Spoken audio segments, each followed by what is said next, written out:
Good afternoon, everybody, and welcome back to the channel. This is one of our first 2027 3.5 Prestige models. Now, this is a new color for the GV80 3.5 Prestige. It was on the Coupe exclusive for 26, but now they've brought it to the general lineup.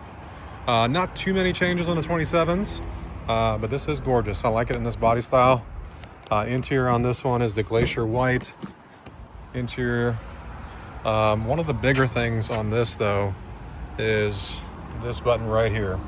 So for a couple years everyone's been kind of on the massage seat for the driver's side. Now on the 27s you have them on the passenger side as well. So front two can have massage seats while you drive. So really nice on that front.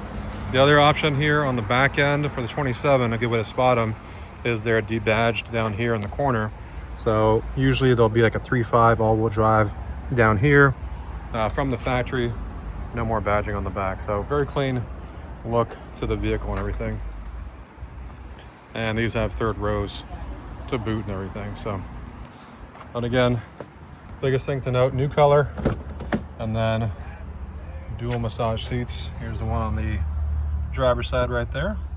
That's the button we're looking at, and the front two. As always, if you have any questions, give me a ring. I'm your guy, and I'll catch you on the next one. Take care, guys.